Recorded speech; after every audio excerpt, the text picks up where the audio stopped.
আক্রমণের প্রতিবাদে বিজেপি লড়ছে পুলিশ প্রশাসন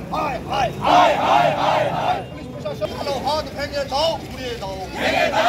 দাও তৃণমূলের হারমাতের কালো হাত ভেঙে দাও ঘুরিয়ে দাও জবাব চাই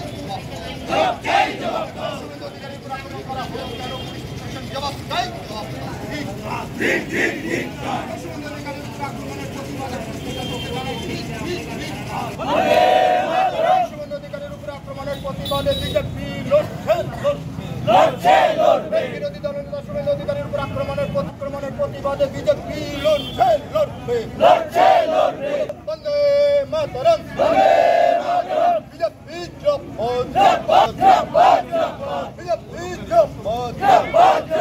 আজকের কর্মসূচি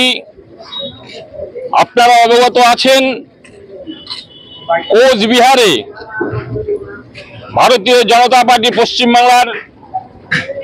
বিরোধী দলনেতা, যার সম্মান মুখ্যমন্ত্রীর পরে স্থান, সেই বিরোধী দলনেতা শুভেন্দু অধিকারীর উপরে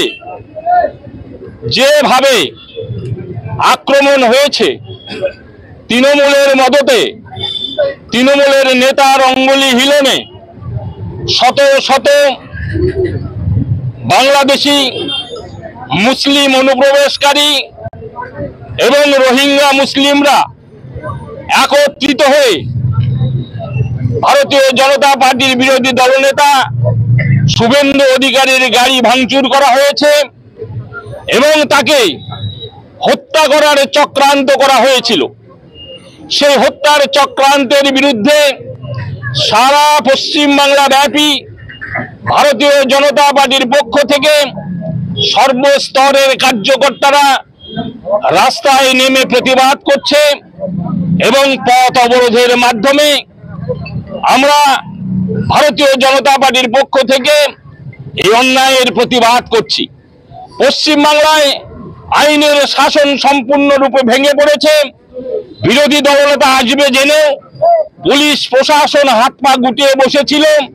পুলিশ প্রশাসনের যে ভূমিকা দেখানো উচিত, যে ভূমিকা থাকা উচিত ছিল, সেই ভূমিকায় পালন করেন নাই। উল্টে পুলিশের সহযোগিতায় কিভাবে বাংলাদেশের মুসলিম অনুপ্রবেশকারী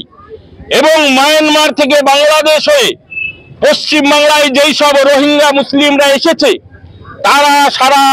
ভারতবর্ষের বিভিন্ন প্রান্তে ছড়িয়ে পড়ে ভারতীয় জনতা পার্টির নেতৃত্বের উপরে এই আঘাতের প্রতিবাদে ভারতীয় জনতা পার্টির পক্ষ থেকে আমরা তীব্র প্রতিবাদ জানাই এবং যে ন্যক্কারজনক ঘটনা ঘটিয়েছে তার জন্য বাংলার মুখ্যমন্ত্রী সহ বাংলার পুলিশ প্রশাসন সহ সকলকে আমরা ধিক্কার জানাই।